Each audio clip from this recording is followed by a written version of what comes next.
Hello student, my name is Amrish Shivani और आपका स्वागत है मेरे प्यारे से चैनल फिजिक्स एकेडमी पे। लास्ट लेक्चर में हम परमिटिविटी के बारे में कंप्लीट कर चुके थे, रिलेटिव परमिटिविटी पढ़ चुके थे, ठीक है। और इस लेक्चर में हम आज यहाँ कंप्लीट करेंगे अपना comparison between the electrostatic force and gravitational force, और उसके जस्ट बाद हम सुपरपोजिशन थ्योरम पढ़ेंगे।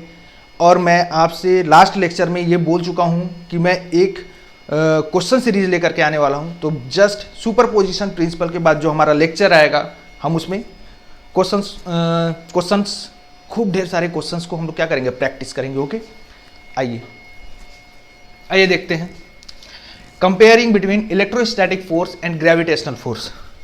इसे हम स्टार्ट करने से पहले इसके हम सिमिलरिटीज़ और डिससिमिलरिटीज़ के बारे में बात करेंगे। तो सबसे पहले हम क्या करते हैं, यहाँ पर थोड़ा सा पिक्चर्स ड्रॉ कर लेते हैं जिसके थ्रू हम लोग क्या करें, इसे कंपेयर कर पाएँ। ठीक है, आइए ड्रॉ करते हैं। जैसे कि हमारे पास क्या है, एक चार्ज Q1 है और दूसरा चार्ज Q2 है। मान लेते हैं इसका मास M1 और इसका मास M2 है। इन दोनों के बीच का जो सेपरेशन है वो कितना है, R है। ठीक है, और ये हमें पता है, कूलॉम्स लॉ में हम लोग पढ़ चुके हैं कि line joining the two charges, along the line joining the two charges, force क्या करता है, एक्ट करता है, इलेक्ट्रोस्टैटिक फोर्स। ठीक है, दो चार्जेस को ज्वाइन करने वाले लाइन के अलोंग जो है वो इलेक्ट्रोस्टैटिक फोर्स क्या करता है, उस पर एक्ट करता है। और यही हमारा क्या है, ग्रेविटेशनल फोर्स के लिए। बस ग्रेविटेशनल फोर्स क्या होता है, अट्रैक्टिव इन नेचर होता है। ठीक है, तो आइए देखते हैं। अच्छा, यहाँ पर फॉर्मूला लिख लेते हैं। इलेक्ट्रोस्टैटिक फोर्स के लिए क्या आएगा हमारा, कि Q1 Q2 divide by R square, F G equal to क्या होगा, G M1 M2 divide by R square, gravitational force. ठीक है, तो दोनों का फॉर्मूला लिख लिए हैं। यहाँ पे हम लोग पिक्चर्स ड्रॉ कर चुके हैं, ग्रेविटेशनल फोर्स का डायरेक्शन दिखा चुके हैं और इलेक्ट्रोस्टैटिक फोर्स का डायरेक्शन शो कर चुके हैं, अगर ये पॉजिटिव है तो उस कंडीशन में। ठीक है, तो आइए देखते हैं। सबसे पहले हम लोग बात करते हैं किसकी, सिमिलरिटीज़ की। क्या क्या सिमिलरिटीज़ होंगी, तो सबसे पहले सिमिलरिटी की हम लोग क्या बात करते हैं। यहाँ पर देखिए, इलेक्ट्रोस्टैटिक फोर्स और ग्रेविटेशनल फोर्स दोनों ही क्या है, आर स्क्वायर के क्या है, इन्वर्सली प्रोपोर्शनल है। यानी कि F is inversely proportional to R square. दिख रहा है, यानी कि दोनों ही फोर्सेस जो हैं इन्वर्स स्क्वायर लॉ को क्या कर रहे हैं, फॉलो कर रहे हैं। तो लिख लेते हैं, both the forces obey inverse square law. Inverse square law को क्या कर रहा है, फॉलो करता है। ठीक है, सेकेंड सिमिलरिटीज के बारे में बात करते हैं। तो सेकेंड सिमिलरिटीज तो यही है जो हमें दिखाई दे रही है यहाँ पर। दोनों चार्जेस को ज्वाइन करने वाली जो लाइन है उसके अलोंग हमारा इलेक्ट्रोस्टैटिक फोर्स क्या करता है, वर्क करता है। और ग्रेविटेशनल फोर्स भी क्या है, दोनों मास को ज्वाइन करने, दोनों मास के सेंटर को ज्वाइन करने वाले लाइन के अलोंग ही क्या हो रहा है, हमारा ग्रेविटेशनल फोर्स भी लग रहा है। तो यानी कि दोनों ही क्या हैं, सेंट्रल फोर्स हैं। ठीक है, दोनों ही सेंट्रल फोर्स हैं और दोनों ही एक्ट कर रहे हैं along the line joining of the two bodies, centre of the two bodies. Okay, तो हम यहां पर लिख लेते हैं उसे, both the force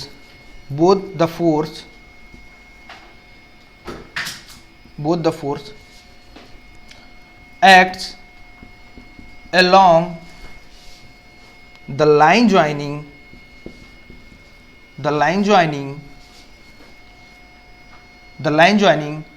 the center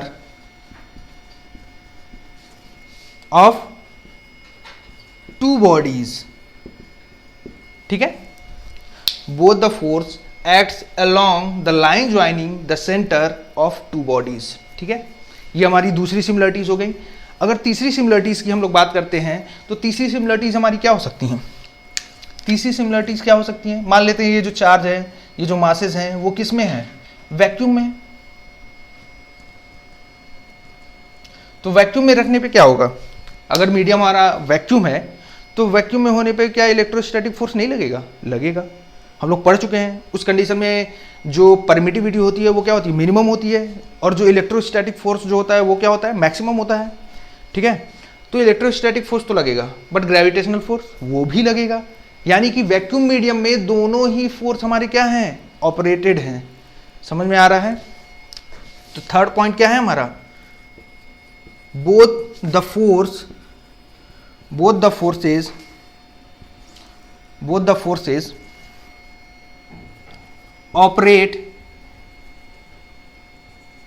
can operate in vacuum medium,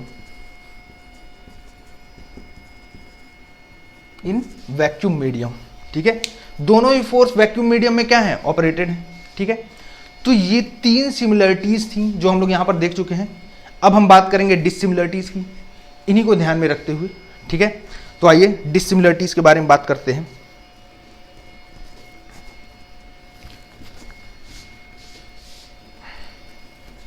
आपको अगर ये सब नोट करना है तो आप वीडियो पॉज करके नोट कर सकते हैं।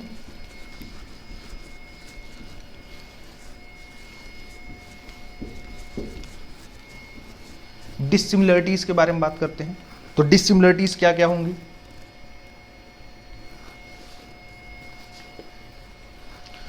पहली डिसिमिलरिटीज तो हमें यही दिखाई दे रही है कि इलेक्ट्रोस्टैटिक फोर्स जो है, electrostatic force may be repulsive और अट्रैक्टिव, मतलब अट्रैक्टिव इन नेचर और रिपल्सिव इन नेचर, दोनों हो सकता है इलेक्ट्रोस्टैटिक फोर्स। लेकिन ग्रेविटेशनल फोर्स क्या होगा, दो मासेस के बीच ग्रेविटेशनल फोर्स कैसा होगा, always in attractive in nature. समझ में आ रहा है? हमेशा क्या होगा, अट्रैक्टिव इन नेचर होगा। तो यहां पर हम वो लिख लेते हैं यहां पर, ठीक है। Gravitational force always attractive in nature, while electrostatic force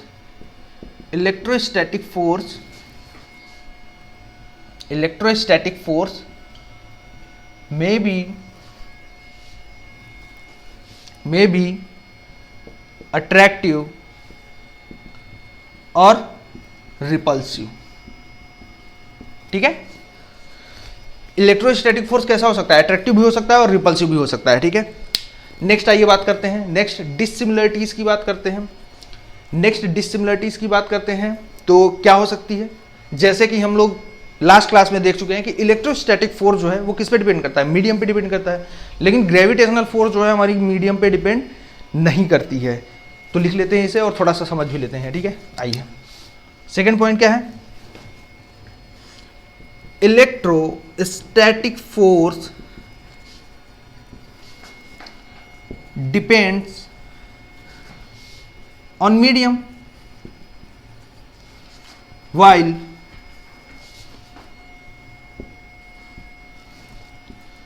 gravitational force does not depend on medium। Gravitational force medium पे डिपेंड नहीं करता है, ठीक है। समझ में आ रहा है कैसे नहीं करता है? इस वाले पोर्शन को मैं क्या करता हूँ, रब कर देता हूँ। आपको नोट करना है तो नोट कर लीजिए वीडियो पॉज करके, ठीक है। इसे मैं रब कर देता हूँ। आइए देखते हैं, थोड़ा सा समझते हैं मीडियम पे डिपेंड कैसे नहीं करता है। देखिए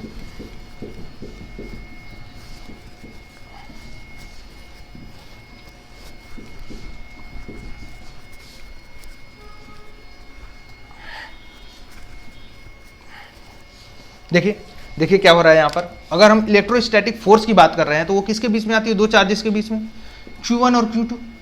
ये दो चार्जेस हैं, मान लेते हैं इनका मास m1 m2 है, ठीक है। तो इनके बीच में अगर ये दोनों पॉजिटिव हैं तो इन दोनों के बीच में क्या आएगा, इलेक्ट्रोस्टैटिक फोर्स और ग्रेविटेशनल फोर्स दोनों ही आएगा। Line joining the two charges, along the line joining the two charges. तो ये आ गया इलेक्ट्रोस्टैटिक फोर्स और ये भी हमारा क्या है, इलेक्ट्रोस्टैटिक फोर्स। लेकिन ग्रेविटेशनल फोर्स कैसा होता है, ऑलवेज अट्रैक्टिव इन नेचर, ठीक है। मासेस हैं तो क्या होगा, ग्रेविटेशनल फोर्स होगा। अच्छा, यहां पर हमारा क्या है, वैक्यूम है, ठीक है, वैक्यूम है। अब इसका मीडियम अगर हम चेंज कर दें, मीडियम चेंज कर दें, मान लेते हैं हम वाटर ले लेते हैं, वाटर लेंगे तो इसकी परमिटिविटी क्या हो जाएगी, चेंज हो जाएगी, वाटर की परमिटिविटी हो जाएगी, और इस कंडीशन में हमें पता है इलेक्ट्रोस्टैटिक फोर्स क्या हो जाएगा, डिक्रीज हो जाएगा। समझ में आया? यानी कि इलेक्ट्रोस्टैटिक फोर्स किस पे डिपेंड कर रहा है, मीडियम पे डिपेंड कर रहा है। लेकिन ग्रेविटेशनल फोर्स, ग्रेविटेशनल फोर्स क्या होगा, ग्रेविटेशनल फोर्स की बात करें तो Gm1m2/r² किस पे डिपेंड कर रहा है, Gm1m2/r²। सेपरेशन क्या है दोनों के बीच का, सेम है, जितना वैक्यूम में था उतना ही वाटर में भी है। मास इन दोनों का क्या है, सेम है। वाटर में डालने पे उसका मास क्या हो जाएगा, चेंज हो जाएगा क्या, नहीं चेंज होगा, मास तो वही रहेगा ना, उसका वेट चेंज हो, मतलब उस पर जो नेट फोर्स आ रहा है वो चेंज हो जाएगा। अभी थोड़ा मैं बताता हूँ उसको और अच्छे से, ठीक है। और कैपिटल जी क्या है हमारा, यूनिवर्सल ग्रेविटेशनल कांस्टेंट, वो तो यूनिवर्सल ग्रेविटेशनल कांस्टेंट है, उसकी वैल्यू चेंज ही नहीं होती।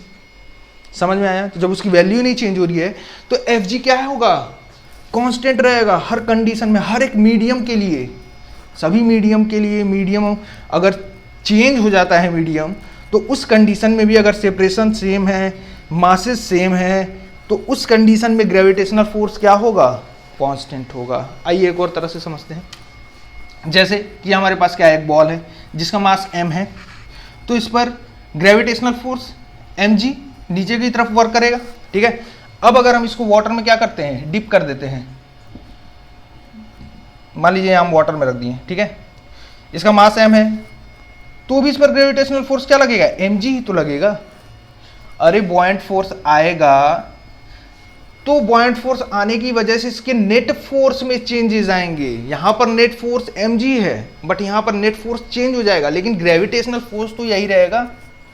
समझ में आ रहा है, समझ में आया इतनी चीजें, ठीक है। तो यानी कि ग्रेविटेशनल फोर्स क्या है, does not depend on medium, medium पे डिपेंड नहीं करेगा। अब आइए इसके तीसरे डिसिमिलरिटीज पे बढ़ते हैं। तीसरी डिसिमिलरिटीज क्या हो सकती है, आइए देखते हैं।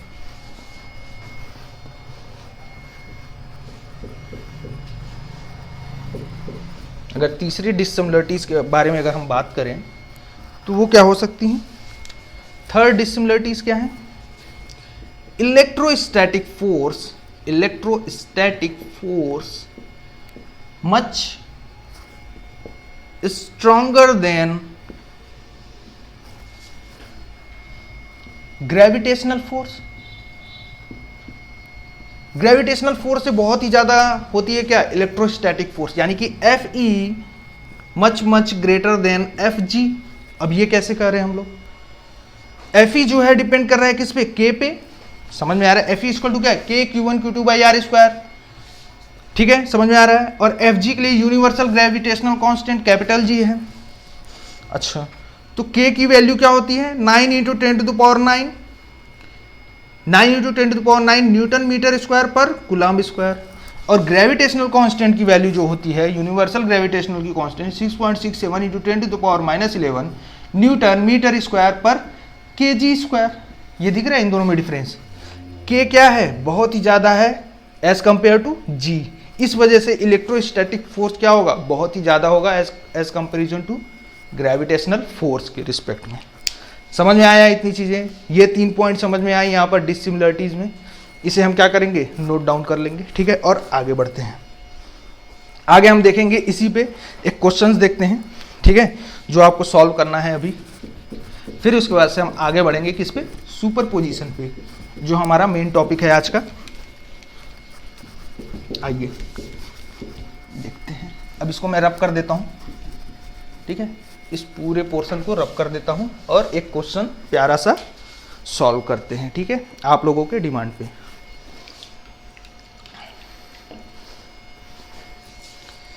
कुछ बच्चे तो सोच रहे होंगे सर तो बोल रहे थे आईआईटी का पढ़ाएंगे, हैं? अरे बेटा ये सब जानना जरूरी है, ये सब बेसिक्स है। कुछ सोच रहे होंगे थ्योरी पढ़ाए जा रहे हैं, थ्योरी पढ़ाए जा रहे हैं। चिंता मत करो, अगले ही लेक्चर में मैं लेकर के आने वाला हूँ, अगले ही लेक्चर में मैं क्वेश्चंस लेकर के आने वाला हूँ, फिर बोलना, ठीक है। आइए देखते हैं, क्वेश्चन देखते हैं, ठीक है। रोना धोना बंद करो और पढ़ाई करो। जिस तरह 11th बर्बाद की हो वैसे 12th बर्बाद मत करना और मत होने देना।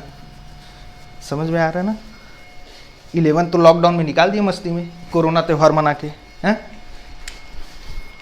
तो आओ देखते हैं, अब क्वेश्चन देखते हैं थोड़ा, ठीक है। आइए क्वेश्चन नंबर 1, क्या फाइंड आउट करना है, देखिए फाइंड आउट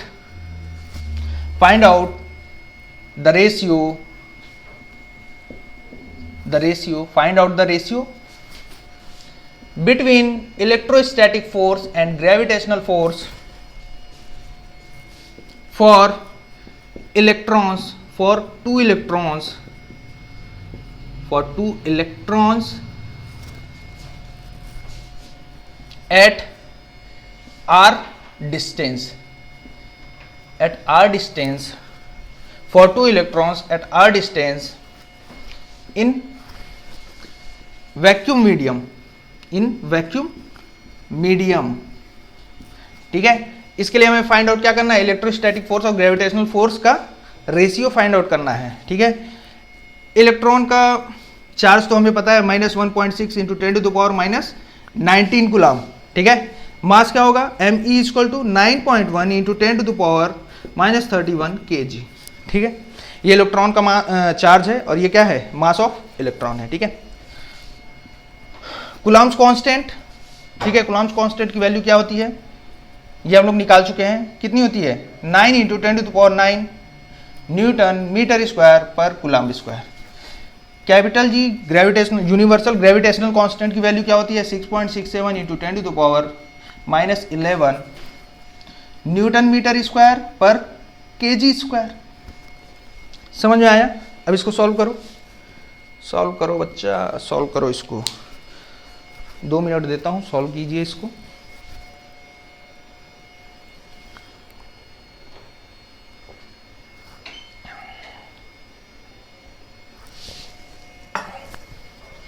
हो गया, अब हम लोग सॉल्व करें, ठीक है। आइए सॉल्व करते हैं इसे, ठीक है। तो हाँ देखिए यहीं से सॉल्व करते हैं। आइए क्या बोल रहा है, find out the ratio between the electrostatic force and gravitational force for 2 electrons at r distance in vacuum medium, ठीक है। मतलब कि 2 इलेक्ट्रॉन्स है हमारे पास, एक इलेक्ट्रॉन ये है और दूसरा इलेक्ट्रॉन ये है, ठीक है। अब दोनों के बीच का सेपरेशन दे रखा है, कितना है r, ठीक है। और इसका मास भी हमारे पास है, इलेक्ट्रॉन का मास। इन दोनों इलेक्ट्रॉन की वजह से हमारे पास इलेक्ट्रोस्टैटिक फोर्स भी आएगा और ग्रेविटेशनल फोर्स भी आएगा, तो इन दोनों का रेशियो क्या होगा वही निकालना है, ठीक है। तो ये दोनों क्या है, निगेटिव चार्जेस हैं। इलेक्ट्रॉन क्या होता है, निगेटिव चार्जेस। इलेक्ट्रॉन के पास कौन सी चार्ज होती है, निगेटिव चार्ज।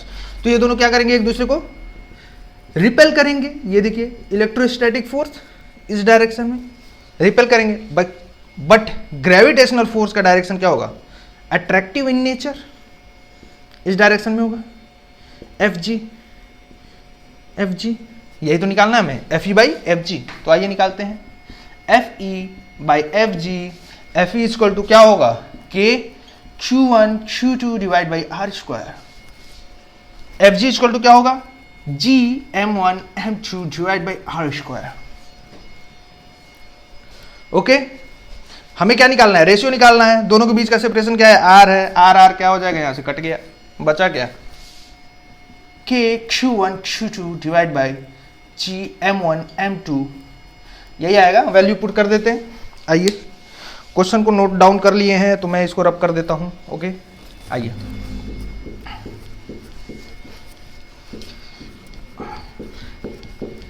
आइए वैल्यू पुट करते हैं और हम इसे कैलकुलेट करते हैं और बताते हैं किन किन बच्चों का सही है, किन किन बच्चों का रॉन्ग है।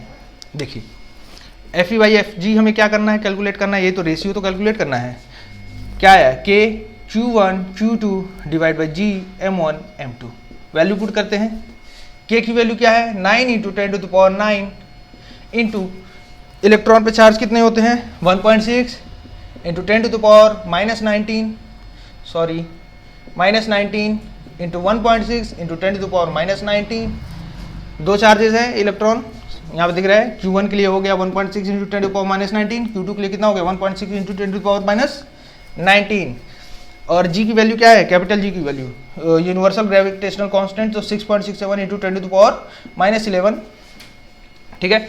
मास कितना है 9.1 into 10 to the power minus 31 kg, 9.1 into 10 to the power minus 31 kg। जब हम इसको सॉल्व करेंगे तो ये लगभग हमारा कितना आएगा, 10 टू द पावर 42 के आसपास आएगा। ठीक है, 10 टू द पावर 42 के आसपास आएगा, इतना ही। ठीक है, तो ये हमारा क्या होगा, रेशियो। कैलकुलेट करके आप देख सकते हैं इसे। ठीक है, इतनी चीज़ें समझ में आई, आगे बढ़ें। ठीक है, चलिए आगे बढ़ते हैं। इसको नोट कर लीजिए आप लोग और हम लोग आगे बढ़ते हैं।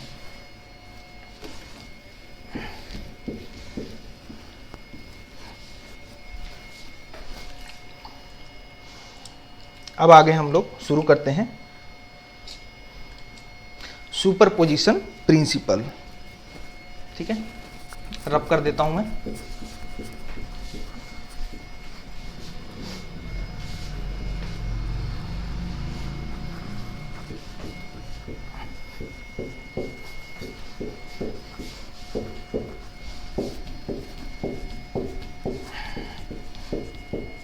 अरे क्या आवाज कर रहा है, टक टक टक टक। ठीक है, चलिए आइए देखते हैं। अब देखते हैं हम लोग नेक्स्ट टॉपिक हमारा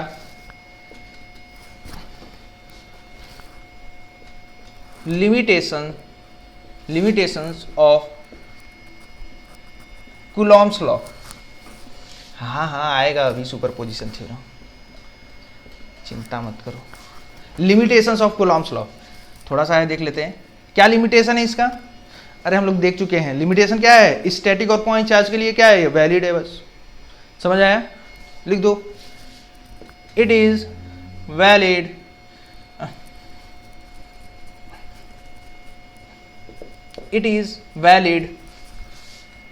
only for static and point charges। Static और पॉइंट चार्जेस के लिए क्या है, वैलिड है। इट वैलिड लिख दूंगा, इट इज। ठीक है, स्टैटिक और पॉइंट चार्ज यानी कि चार्ज क्या है हमारा, रेस्ट कंडीशन में होगा, और पॉइंट चार्ज होगा। पॉइंट चार्ज मैं बता चुका हूँ। पॉइंट चार्ज क्या होता है कि जैसे हमारे पास क्या है, दो चार्ज बॉडी हैं। ठीक है, मान लो ये दो चार्ज बॉडी है हमारे पास। ठीक है, दोनों के बीच का सेपरेशन 2 मीटर, रेडियस 2 सेंटीमीटर बताया था लास्ट क्लास में, वैसे बताया था मैं, फिर से बता देता हूँ कि मतलब ये जो डिस्टेंस होना चाहिए इतना ज़्यादा होना चाहिए, इन दोनों के बीच का सेपरेशन इतना ज़्यादा होना चाहिए as compare to the dimension of body. समझ में आया। 2 मीटर 2 सेंटीमीटर रेडियस है दोनों का, और कितने कहाँ पर रखा हुआ है, 2 किलोमीटर डिस्टेंस पे रखा हुआ है। यानी कि अगर हम इस पॉइंट पे बैठ के अगर इसे देखें तो हमें कैसा दिखना चाहिए, पॉइंट दिखना चाहिए। ठीक है, और अगर हम इस पॉइंट पे बैठ के देखें, यहाँ पर बैठ के देखें इसे, तो कैसा दिखना चाहिए, पॉइंट दिखना चाहिए। तो ये क्या होगा, पॉइंट चार्ज होगा। मतलब उनके बीच का सेपरेशन इतना ज़्यादा होना चाहिए कि इसका डायमेंशन क्या होना चाहिए, बहुत कम होना चाहिए as compare to the separation between them. समझ में आ रहा है। ठीक है, तो हम इसको क्या बोल सकते हैं, पॉइंट चार्ज। और रेस्ट कंडीशन में है तो स्टैटिक है, और क्या। ठीक है, इतना चीज़ समझ में आया। अब आइए देखते हैं सुपरपोजिशन थ्योरम। नेक्स्ट हमारा सुपरपोजिशन थ्योरम, बहुत ही मज़ा आने वाला है, और इसके बाद ही हमारे आने वाला है क्वेश्चन सीरीज। ठीक है, नेक्स्ट लेक्चर में। ओके, आइए देखते हैं।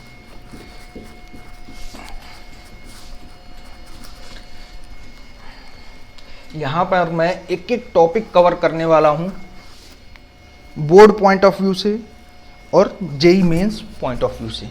ठीक है, आपका अच्छे से यहाँ पर कंसेप्ट क्लियर भी होगा, प्रैक्टिस भी खूब होगा। ठीक है, तो आइए देखते हैं हम लोग सुपरपोजिशन प्रिंसिपल। ठीक है, सुपरपोजिशन प्रिंसिपल। ठीक है, तो पहले हम इसके बारे में ये जान लेते हैं कि अभी तक जो हम लोग पढ़ रहे थे कि दो चार्जेस के बारे में पढ़ रहे थे, हम लोग कूलॉम्स लॉ में भी पढ़े, तो वहाँ पर हम लोग क्या पढ़ रहे थे कि हमारे पास क्या है, दो चार्जेस हैं Q1 Q2, और दोनों के बीच का सेपरेशन R है। Q1 ने Q2 पे फोर्स लगाया F, Q2 ने Q1 पे फोर्स लगाया F। तो इसके लिए जो फोर्स होता था क्या होता था, K Q1 Q2 by R square, ये होता था। किसके लिए पढ़ रहे थे हम लोग? 2 चार्जेस के लिए पढ़ रहे थे, लेकिन अब चार्ज क्या हो जाए, बहुत ढेर सारे चार्ज आ जाए, मतलब 2 चार्जेस से ज़्यादा, 3 4 5 6 खूब ढेर सारे चार्ज आ जाए, तो उसके लिए हम इलेक्ट्रोस्टैटिक फोर्स कैसे कैलकुलेट करेंगे? तो उसके लिए हम लोग क्या लगाते हैं, सुपरपोजिशन प्रिंसिपल। सुपरपोजिशन प्रिंसिपल यहां पर क्या है, ठीक है, इतनी चीजें समझ में आई। मतलब मल्टीपल नंबर ऑफ चार्जेस हमारे पास, मल्टीपल चार्जेस हैं, तो उसके लिए इलेक्ट्रोस्टैटिक फोर्स कैलकुलेट करने के लिए हम लोग कौन सा यूज करेंगे, सुपरपोजिशन प्रिंसिपल। ठीक है, तो देखिए आइए देखते हैं सुपरपोजिशन प्रिंसिपल के according, when a number of charges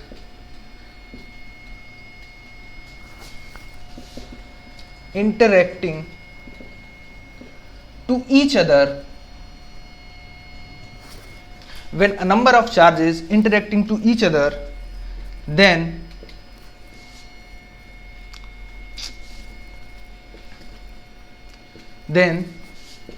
the force, then the net force acting on a charge, on a charge will be vector sum of all the forces acting on it due to other charges, समझ में आया? बोल रहा है when a number of charges interacting to each other, then the net force acting on a charge will be vector sum of all the forces acting on it due to other charges। मतलब समझ में आया? कहने का मतलब ये है कि अगर हमारे पास 2 से ज़्यादा चार्जेस हैं, जैसे मान लेते हैं ये हमारा एक Q1 चार्ज, ये हमारा Q2 चार्ज, ये Q3, ये Q4 एंड ये है क्या है Q5, ठीक है, और हमारे पास एक Q0 क्या है, चार्ज है, जिसपे हमें क्या फाइंड आउट करना है, नेट फोर्स फाइंड आउट करना है। तो Q1 हमारा ये एक चार्ज है, ये Q2, ये Q3, ये Q4, ये Q5 और ये क्या है Q0 है। तो Q1 क्या करेगा, इस पे फोर्स लगाएगा F1 फोर्स, सीधा आएगा ये F1 फोर्स, ठीक है, वेक्टर F1, और इसका जो पोजीशन वेक्टर है R1 मान लेते हैं, यहां से मतलब 1 से O तक, 1 से 0 तक जो इसका डायरेक्शन है वो क्या है, R1 वेक्टर है।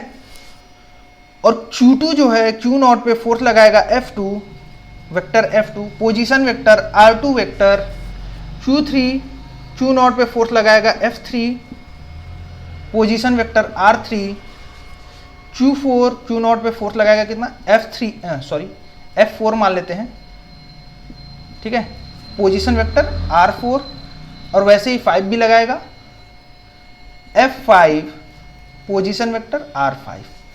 ठीक है, इतनी चीजें समझ में आई।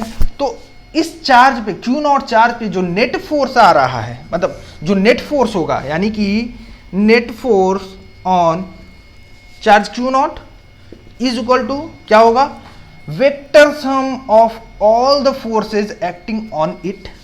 वेक्टर सम यानी कि इन सभी चार्जेस की वजह से जो फोर्स आ रहा है उन सबों का vector sum, F1 plus F2 plus F3 plus F4 plus dash dash dash, यही हमारा क्या है, सुपरपोजिशन प्रिंसिपल है। ठीक है, सुपरपोजिशन प्रिंसिपल हमारा यही कहता है कि इस चार्ज पे हमें अगर नेट फोर्स निकालना है तो वो जो नेट फोर्स होगा वो क्या होगा, vector sum of all the forces acting on it. समझ में आ रहा है, ड्यू टू अदर चार्जेस। समझ में आया। और ये इसका वेक्टर फॉर्म हम लोग कैलकुलेट कर चुके हैं Coulomb's law, vector form of Coulomb's law में। ठीक है, क्या कैलकुलेट कर चुके हैं, देखिए यहां पर देखते हैं। Q1 और Q0 के बीच जो फोर्स आएगा वो क्या होगा, K Q1 Q0 divide by R1 vector mod of R1 vector का स्क्वायर इंटू R1 कैप यही होगा। अरे हमें वेक्टर फॉर्म लिखना है इसका, ठीक है। प्लस क्या होगा, F2 के लिए क्या लिख सकते हैं, K Q not divide by R2 vector mod of R2 vector square and R2 cap, ये इतना लिख सकते हैं। वैसे हम F3 के लिए लिख सकते हैं, F4 के लिए लिख सकते हैं एंड सो ऑन, ठीक है। तो आइए आगे इसको और बढ़ाते हैं हम लोग आगे।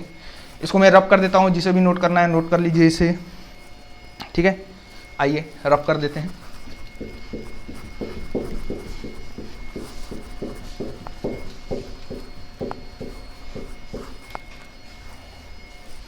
ठीक है, आइए नेट फोर्स हमें कैलकुलेट करना है। तो net force on Q naught vector is equal to क्या हो जाएगा, यहाँ से हमें दिख रहा है K और Q नॉट क्या है, कॉमन है, तो इसे हम कॉमन ले लेते हैं। K Q नॉट क्या बच जाएगा ब्रैकेट में, Q1, ठीक है, क्या होगा, मॉड ऑफ R1 वेक्टर का square into R1 cap plus Q2 divide by mod of R2 vector का square into R2 cap plus dash dash dash so on, ठीक है। K Q क्या है, कॉमन, इसको हम ऐसे भी लिख सकते हैं समेशन के साइन के साथ, summation I is equal to 1, कहाँ से कहाँ, 1 से n तक, कहाँ तक ये वेरी कर, मान लीजिए n नंबर ऑफ चार्जेस हैं, तो I कहाँ से कहाँ वेरी करेगा, 1 से n तक, ठीक है। और जहाँ जहाँ 1 है हम वहाँ क्या लिख देंगे, I QI divide by RI vector RI mod का स्क्वायर इंटू RI कैप, ये लिख सकते हैं। ये हमारा आ गया net force on Q naught vector, Q not charge, ठीक है। ये समझ में आया हमारा, नोट कर लीजिए इसे, ठीक है। फिर हम यहाँ पर अपना ये खेल ख़त्म करते हैं, ठीक है। यहाँ हमारा हो चुका है सुपरपोजिशन प्रिंसिपल, यहाँ हमारा ख़त्म हो चुका है। और इसके बाद जो हमारा लेक्चर आने वाला है उसमें हम कूलॉम्स लॉ और सुपरपोजिशन प्रिंसिपल पे भर भर के क्वेश्चन करने वाले हैं, ठीक है। उसके लिए तैयार हो जाइए। जितना भी लेक्चर आप पढ़े हैं, जो चारों लेक्चर और ये जो हमारा 5वां लेक्चर है, ये जो पढ़े हुए हैं पूरे कंसेप्ट को एक बार रिवाइज कर लीजिए। उसके बाद जो हम जो लेक्चर लेकर के आने वाले हैं उसमें पूरे क्वेश्चन सीरीज होंगे, और अगर वो सारे लेक्चर्स आपने नहीं पढ़े हैं तो उसके कंसेप्ट आपको नहीं पता है तो आप वो क्वेश्चंस नहीं लगा पाएंगे, ठीक है। बहुत अच्छे अच्छे क्वेश्चंस होने वाले हैं उस क्वेश्चन सीरीज में। तो अभी तक जितना भी लेक्चर पढ़े हैं उन्हें आप एक बार रिवाइज कर लीजिए। Coulomb's law, vector form of Coulomb's law, और ये जो हम सुपरपोजिशन प्रिंसिपल पढ़े हैं, इन सबको आप अच्छे से रिवाइज कर लीजिए, इन सब के बारे में अच्छे से जान लीजिए। फिर लेक्चर नंबर 6 को आप क्या करिएगा, देखिएगा और उसके क्वेश्चंस क्या करिएगा, सॉल्व करिएगा। बहुत अच्छे से क्वेश्चंस होने वाले हैं उसमें। IIT JEE के कुछ क्वेश्चंस होंगे, कुछ आपके बोर्ड के क्वेश्चंस होंगे, ठीक है। तो इसी तरह बने रहिए हमारे चैनल पर। Stay healthy, stay safe, okay.